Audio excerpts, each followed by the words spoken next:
Socrates once famously said, "An unexamined life is not worth living."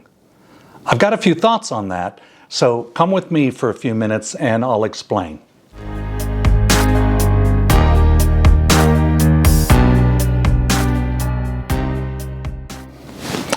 Hey folks, this is Monsignor Michael. Welcome back to this channel, and I want to begin with this quote from Socrates. You know, at his trial, he famously once said that an unexamined life is not worth living. Of course, there's a lot of truth to that dictum, but we also know that all life, every life is precious. It's a precious gift from God. And whether it's examined or not, it still has value, and it still is precious in the eyes of God. But, you know, this channel and these episodes that I put out are dedicated to the business of living, helping, inviting us all to live more fully, more profound lives, and more meaningful lives. And obviously, in light of what Socrates said, part of really achieving that level of depth in our lives, it's done through self-reflection, by examining our lives. And that's what I'd like to share the next few minutes with you. Share the importance of self-reflection, self-examination, and also a few questions we might ask ourselves to guide us in that self-reflection. You know, we know that self-reflection, it's not necessarily an easy thing to practice. You know, we live in an incredibly fast-paced world. Social media is always distracting us. Netflix always has some new series to binge on, and we know that we live in a very noisy world, and because of that, it is difficult to take time for reflection, and so it's a little bit of a lost art, unfortunately. And sadly, I don't think I'm exaggerating, and I include myself in what I'm about to say. At times in my life, you know, most of us, unfortunately, are living unexamined lives. But that's yesterday, and today we're going to learn how to do that and be reminded of the importance of reflection, self-reflection in our lives. There are a few things in life more important than self-reflection, because it really brings us to a whole different level of living. So what exactly is self-reflection? And what are some simple ways to practice it? You know, to reflect is to contemplate or to ponder with serious thought and consideration. You know, if you think about it, reflection is the foundation of spirituality. You know, when we spend time reflecting, we seek and often find answers to many of the questions posed throughout the centuries and millennia by philosophers, disciples, apostles, and theologians. You know, Socrates is clearly saying that learning and philosophy consists of asking questions, absolutely. But he is also saying that the daily investigation of virtue and morality is a central aspect of the examined life. You know, there's a cognitive process that we go through, that every human being goes through in our thinking process. It goes like this. 3 words: see, judge, act. See, judge, act. You know, see means we experience things, we take things in. We read things, we watch something, we look out a window. We're experiencing things all the time. That's the first step. The second step, which is oftentimes overlooked and forgotten about, is reflect. To reflect, oftentimes we do experience and act. Experience and act. We see and we act.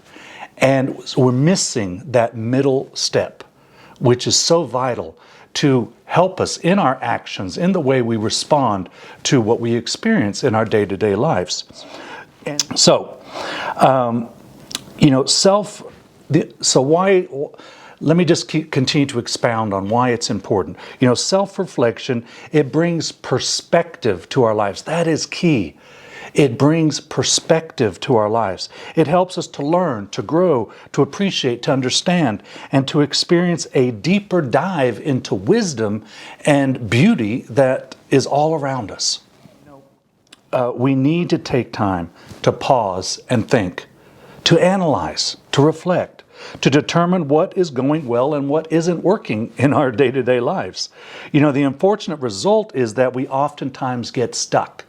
And without self-reflection, it stifles our personal and our spiritual lives.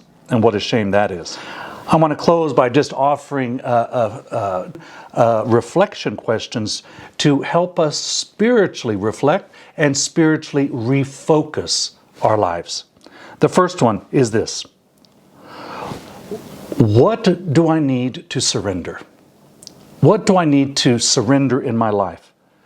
What do I need to let go of in my life? Fear, worries, incessant worry about health or the safety of loved ones, resentment, anger. I don't want to carry anything with me that will hold me back from running the race before me in this new year or any year. This is the thing. When we don't surrender certain things, it stifles us and it stops us from running the race of life well. The second one: what are the 3 biggest lessons God has taught us this past year and as we have entered into this new year? And how can we continue to apply them in this year, in our day-to-day circumstances right now?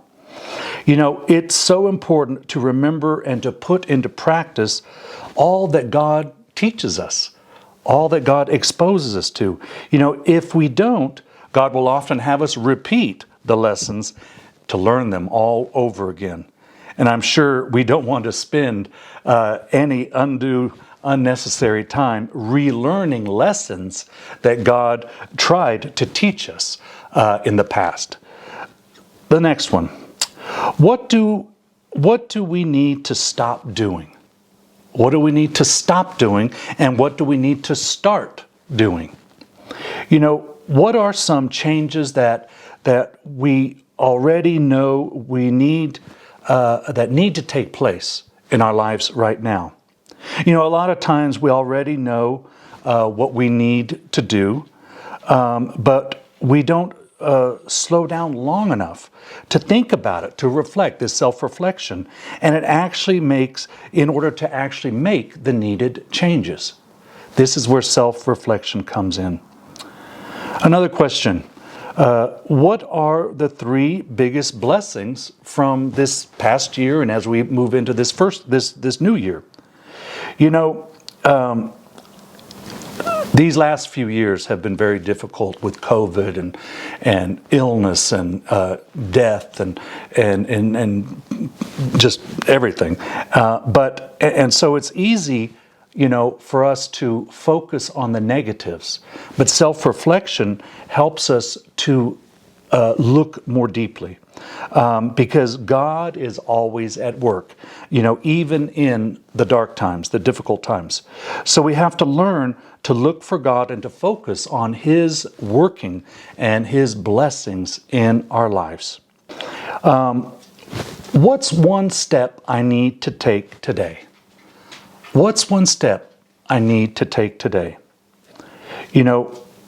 One step is to reflect on all of this that I've just mentioned and to choose one thing that you can do today. Sometimes we can get into the, what do they call it, snowball effect, and things just become kind of out of control for us, and where we feel like we don't even know where to begin. We begin by choosing one thing, one positive, meaningful thing that we can do today. And that begins to make all the difference. And then the final question is this: How can I bring God even more glory right now in my life? How can I glorify God more profoundly in my life right now? And I think the fact that that if we take these steps for self-reflection, through self-reflection, we're going to grow personally. We're going to grow emotionally. We're going to grow in our relationships. We're going to grow in our capacity to not just to experience, but to reflect on it and to act appropriately. And we won't always be reactive. We will actually become proactive. And in doing so, living our lives in this more profound way, this examined life, we will glorify God today and every day. I hope that was helpful to you. I know I covered a lot of stuff, but play it back if you need to. But take the time to do some self-reflection today and every day. It's worth it.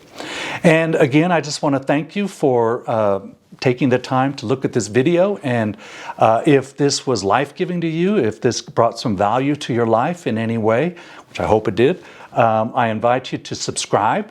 I invite you to ring that notification bell and also to like this video.